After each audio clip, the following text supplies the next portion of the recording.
Hello all, welcome to JSG Economics class. This is my lecture 2 on production function. Production function जो मेरा last lecture था, first lecture था, उसमें मैंने बताया था प्रोडक्शन फंक्शन क्या होता है और उसमें मैंने बताया था आपको लॉ ऑफ वेरिएबल प्रोपोर्शन. मैंने बताया था कि शॉर्ट रन में कुछ फैक्टर्स वेरिएबल होते हैं, कुछ कांस्टेंट होते हैं और किस तरह से 3 स्टेजेस ऑफ प्रोडक्शन की हमको मिलती है उसके बारे में हम लास्ट लेक्चर में आपको बता चुके हैं. इस लेक्चर में हम बात करेंगे आइसोक्वेंट्स की, जिसको कहा जाता है production indifference curve, equal product curve और आइसो प्रोडक्ट कर्व भी इसको कहा जाता है. इक्वल प्रोडक्ट कर्व तो कोई एक ऐसा कर्व होगा जिसपे हमें इक्वल प्रोडक्शन मिल रहा होगा, उसी को कहा जाएगा इक्वल प्रोडक्ट कर्व. तो देखिए, iso product curve shows the combination of 2 factors which gives the same level of production. जैसे कि स्टार्टिंग में मैंने बताया कि मैं बताने जा रही हूँ production function with 2 variable factors. Last lecture में मैंने क्या बताया था कि 1 वेरिएबल फैक्टर लिया था और 1 फिक्स्ड लिया था, लेबर और कैपिटल लिया था, जिसमें लेबर को मैंने वेरिएबल माना था और कैपिटल को मैंने फिक्स्ड माना था. यहां पर मैं 2 वेरिएबल फैक्टर्स के कंटेक्स्ट में प्रोडक्शन फंक्शन को पढ़ाऊंगी. तो 2 वेरिएबल फैक्टर्स में मैंने माना है लेबर और कैपिटल दोनों क्या है, वेरिएबल फैक्टर्स हैं. तो कोई लेबर और कैपिटल को लगाने से जो भी हमको प्रोडक्शन मिलेगा इनके डिफरेंट डिफरेंट कॉम्बिनेशन से, वो सेम हो, ऐसा अगर कोई कर्व शो कर रहा है तो उसको हम कहेंगे आइसो प्रोडक्ट कर्व. तो आइसो प्रोडक्ट कर्व क्या हुआ, आइसो प्रोडक्ट कर्व या equal product curve shows the combination of 2 factors which give the same level of production. जैसा कि इंडिफरेंस कर्व वाला आप मेरा लेक्चर जब सुनेंगे तो इंडिफरेंस कर्व क्या था, indifference curve shows the combination of 2 goods which give the same level of satisfaction. उसी तरह आइसो प्रोडक्ट कर्व क्या हुआ, shows the combination of 2 factors which give the same level of production. तो जो भी producer है वो किसी भी कॉम्बिनेशन को चूज करे लेबर और कैपिटल के, उससे उसे सेम लेवल ऑफ प्रोडक्शन मिलेगा.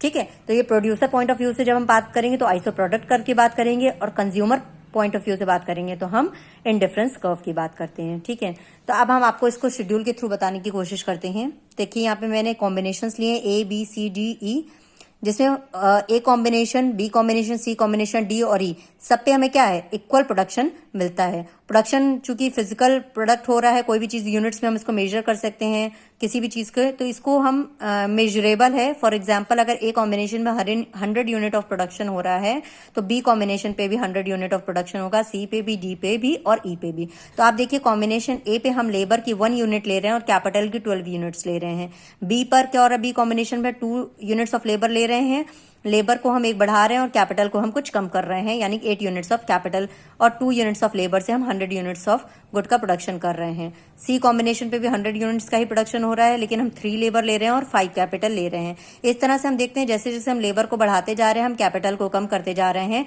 अगर हमें सेम लेवल ऑफ प्रोडक्शन चाहिए. तो इसको जब हम ग्राफ के थ्रू दिखाते हैं तो देखिए आपके सामने, जब A B C D E combination को किसी एक कर्व से जब हम जोड़ देते हैं तो यही कहलाता है आइसो प्रोडक्ट कर्व, जिसको कहा जाता है इक्वल प्रोडक्ट कर्व भी, आइसोक्वेंट्स भी और आइसो प्रोडक्ट कर्व भी इसको कहा जाता है. आपने अगर इंडिफरेंस कर्व वाला मेरा लेक्चर सुना होगा तो आईपी कर्व आपको बहुत इजीली समझ में आ जाएगा, क्योंकि वो एक कंज्यूमर के पॉइंट ऑफ व्यू से था और ये एक प्रोड्यूसर के पॉइंट ऑफ व्यू से है. इसमें हम क्या दिखा रहे हैं, कॉम्बिनेशन लेबर और कैपिटल का, 2 फैक्टर ऑफ प्रोडक्शंस का, इसलिए हमने एक्स एक्सेस पे लेबर दिखाया है, वाई एक्सेस पे कैपिटल दिखाया है.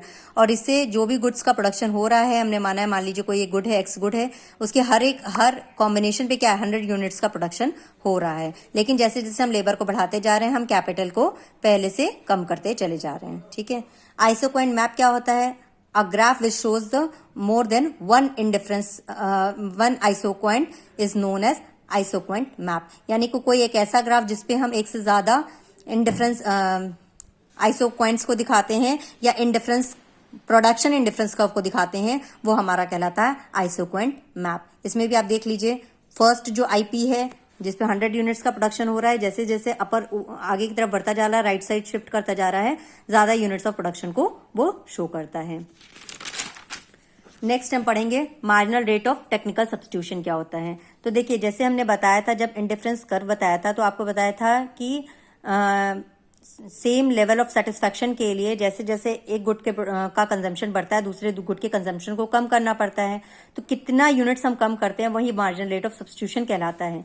लेकिन प्रोडक्शन के सेंस में जब हम देखा जाए या आइसोक्वेंट की जब हम बात करें तो marginal rate of technical word जुड़ जाता है, MRTS, marginal rate of substitution, जो कि इंडिफरेंस कर्व में था, यहाँ पर बन जाता है marginal rate of technical substitution. तो marginal rate of technical substitution क्या हुआ? Marginal rate of technical substitution of labour for capital is the number of units of capital which can be replaced by 1 unit of labour, quantity of the output remaining unchanged. यानी कि quantity में कोई change ना आए, जो भी production की units हो रही है, जैसा कि मैंने यहाँ पे बताया था कि 100 यूनिट्स ऑफ प्रोडक्शन करने के लिए हम लेबर को जैसे जैसे बढ़ा रहे हैं, हम कैपिटल की कितनी यूनिट्स छोड़ने को रेडी होते हैं, कैपिटल्स को कितना छोड़ रहे हैं, यही कहलाता है marginal rate of technical substitution. जैसा कि आप देख सकते हैं कि जब हम यहाँ पे लेबर को 1 बढ़ा रहे हैं तो कैपिटल की 4 यूनिट्स को कम कर रहे हैं, तो 4/1 का जो रेशियो है वो कहलाएगा marginal rate of technical substitution.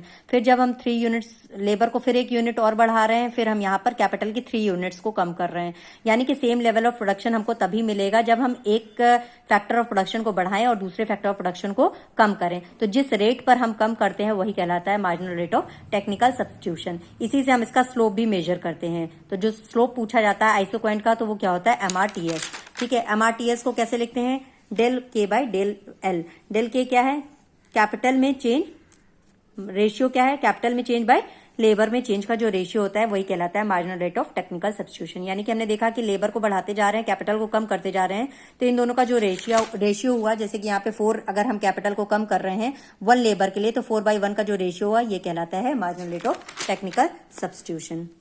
अब जो सबसे इंपॉर्टेंट है इस चैप्टर में वो ये है कि marginal rate of technical substitution and marginal physical product of the factors.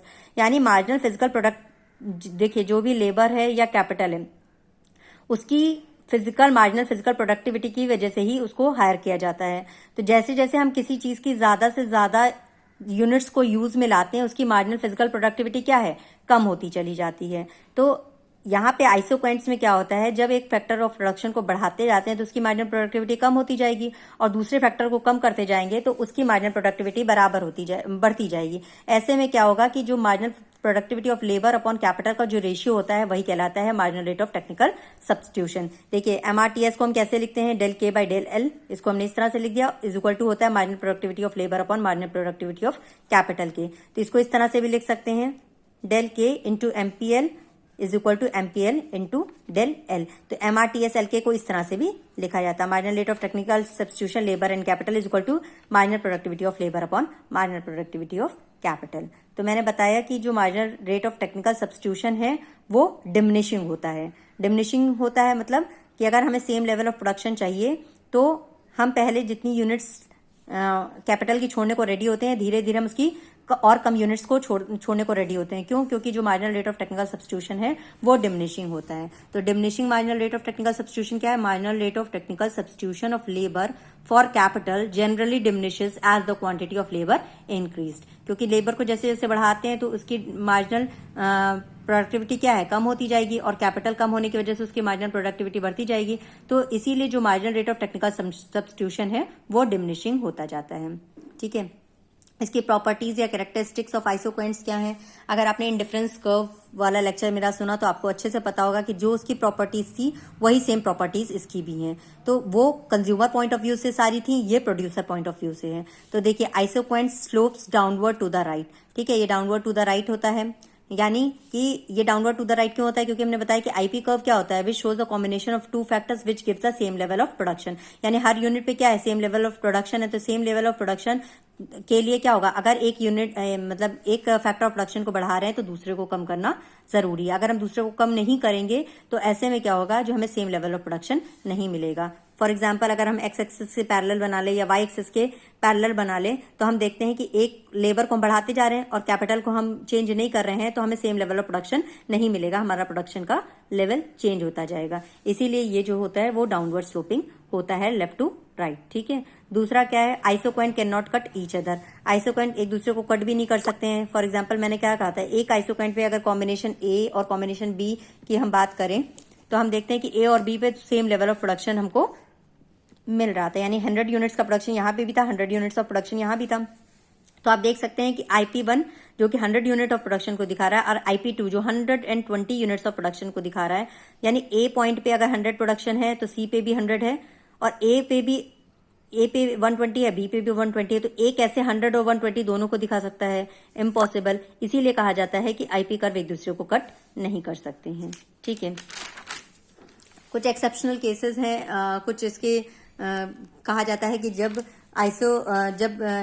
IP कब एल शेप्ड होते हैं और कब ये जो है एक स्ट्रेट लाइन के रूप में हो सकते हैं। तो ये एल शेप्ड तब होते हैं जब ये कॉम्प्लीमेंट्री गुड्स के कंटेक्स्ट में होता है। कॉम्प्लीमेंट्री गुड्स मतलब क्या होगा कि जैसे कोई भी गुड्स जो दो चीजें एक साथ यूज की जाती हैं, एक साथ एक प्रोपोर्शन में। तो इसमें क्या है कि वो इंडिफरेंस कर्व के कॉन्टेक्स्ट में मैंने बताया था, जैसे मैंने कार और पेट्रोल बताया था कि दो कॉम्प्लीमेंट्री गुड्स हैं।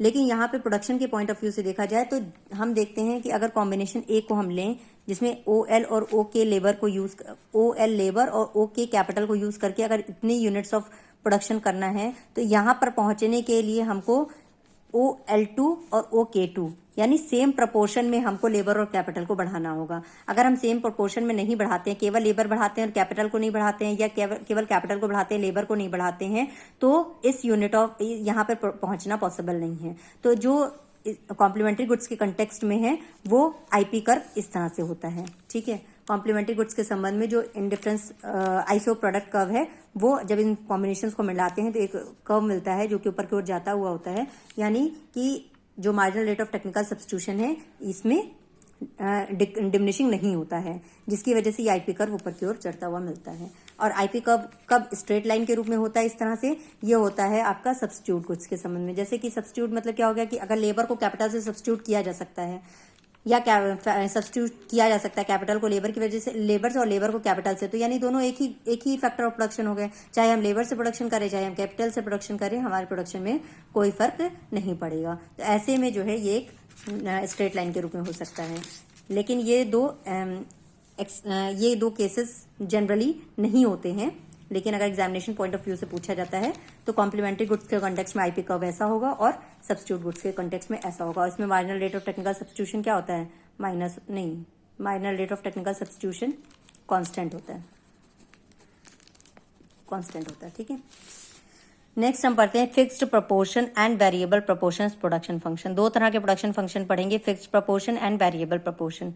देखिए, फिक्स्ड प्रोपोर्शन और वेरिएबल प्रोपोर्शन प्रोडक्शन फंक्शन क्या होता है, ये डिपेंड करता है upon coefficient of production is constant और वेरिएबल।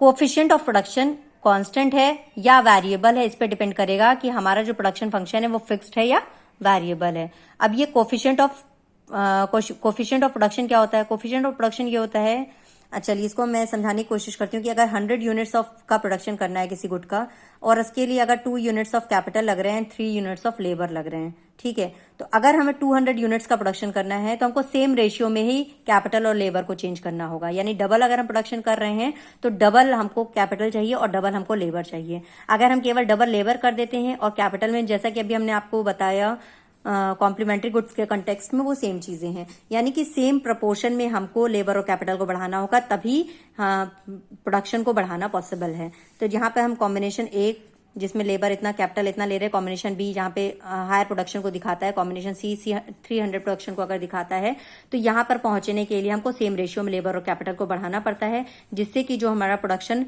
फंक्शन कहलाएगा ये फिक्स्ड प्रोपोर्शन प्रोडक्शन फंक्शन कहलाएगा। जैसे मैंने बताया कॉम्प्लीमेंट्री गुड्स के संबंध में भी ये प्रोडक्शन फंक्शन हमको इस तरह का आइसो प्रोडक्ट कर्व हमको मिलता है, ठीक है।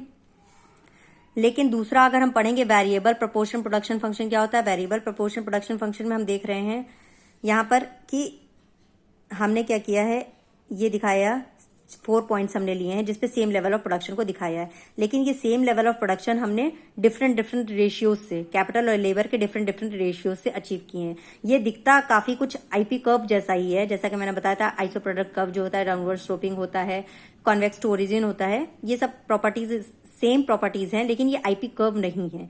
ये दिखा रहा है कि क्यू से आर के बीच में या आर से एस के बीच में कौन कौन सी पॉसिबिलिटीज पॉसिबल हैं सेम अगर हम रेशियो को यूज करते हैं। यहाँ पे अगर इस पे हम बात करी जाए तो इस पे क्यू से आर के बीच में different ratio of capital labour है, आर से एस के बीच में डिफरेंट कैपिटल लेबर रेशियो है, एस से टी के बीच में डिफरेंट कैपिटल लेबर रेशियो है। तो जब डिफरेंट प्रोपोर्शन में यूज होते हैं तो उसको बोलते हैं variable proportion production function. I hope आपको समझ में आ गया होगा। कोई कंफ्यूजन हो तो प्लीज आप कमेंट बॉक्स में जरूर डालिएगा।